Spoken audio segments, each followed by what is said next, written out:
April 8 తమ కుటుంబానికి ఎంతో ఎమోషనల్ డే అని పవన్ కళ్యాణ్ భార్య అన్నా లెజ్నోవా అన్నారు. 8న అకీరానందన్ పుట్టినరోజు సందర్భంగా విషెస్ తెలిపారు.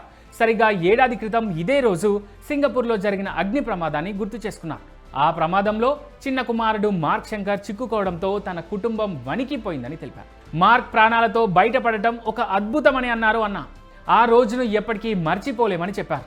అకీరా పుట్టినరోజు, అతను ఎదుగుతున్న తీరును చూస్తుంటే తమకు చాలా గర్వంగా ఉందన్నారు. అకీరా ప్రతి విషయాన్ని లోతుగా ఆలోచించి తెలుసుకుంటాడని, ఎప్పుడూ కొత్త విషయాలను నేర్చుకోవాలనే ఆసక్తితో ఉంటాడని ఆమె రాసుకొచ్చారు. గతేడాది ఇదే రోజు మార్క్ అగ్ని ప్రమాదం నుంచి త్రుటిలో తప్పించుకున్నాడని, అందుకే ఈ రోజును తాము తమ 2 అబ్బాయిల విషయంలో సెలబ్రేట్ చేసుకుంటున్నామని, మార్క్ ఇది నిజంగా పునర్జన్మ అని పోస్ట్ చేశారు. గతేడాది గడిచిన ఆ ప్రమాదంపై దర్యాప్తు ఇంకా కొనసాగుతూనే ఉందని అన్నారు అన్నా లెజ్నోవా. 10 ఏళ్ల వయసున్న ఓ చిన్నారి మరణానికి 18 మంది పిల్లలు ఆసుపత్రి పాలవడానికి కారణం ఎవరో తమకు ఇప్పటికీ తెలియదని చెప్పారు. దేవుడు దయ వల్ల మార్క్ ఆ ప్రమాదం నుంచి ప్రాణాలతో బయటపడి క్షేమంగా ఉన్నాడని అన్న తన పోస్ట్లో రాసుకొచ్చారు.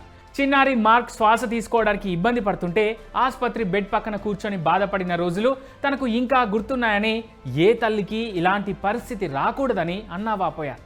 మార్క్తో పాటు 15 మంది పిల్లల్ని కాపాడిన కార్మికులకు తాను ఎప్పటికీ కృతజ్ఞతతో ఉంటానని చెప్పుకొచ్చారు.